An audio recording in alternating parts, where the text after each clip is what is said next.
The warring sides continue fighting in Ukraine. There is a slow advance of the Russian army on the eastern outskirts of the city of Soledar. Units of the 6th Cossack Regiment of the Luhansk People's Militia are fighting in the areas near the Knauf plant, weakening the enemy's defenses. They reportedly managed to take 2 fortified strongholds of the armed forces of Ukraine. On the Ugledar front lines, Russian advance was reported in the village of Vladimirovka. The Russian Ministry of Defense reports daily on heavy losses of the armed forces of Ukraine on all front lines. According to the ministry, the Russian Aerospace Forces hit the 37th Battalion of the 56th Motorized Infantry Brigade of the AFU deployed near Avdiivka. As a result, it completely lost its combat capability. The loss of personnel exceeded 60%. More than 80 Ukrainian servicemen of the Ukrainian 18th Battalion of the 35th Marine Brigade were killed, and more than 50 others were wounded by strikes by the VKS in the areas of Belaya Kunitska and Velikoye Atakovo.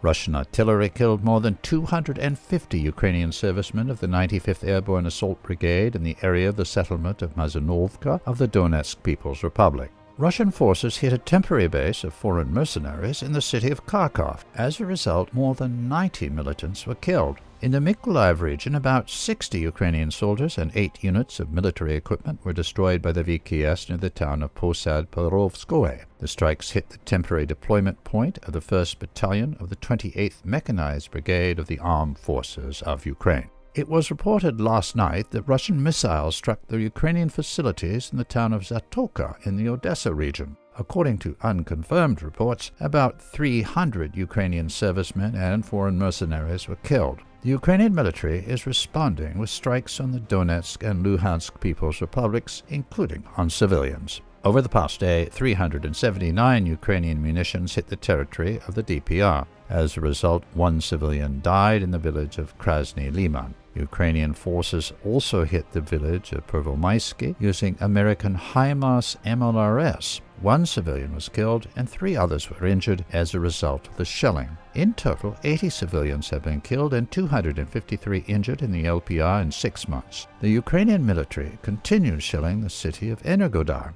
More shells hit dangerously close to the Zaporizhzhia nuclear power plant. On August 17th, 2 employees of the MPP were detained in Ugledar for adjusting Ukrainian fire on the facility.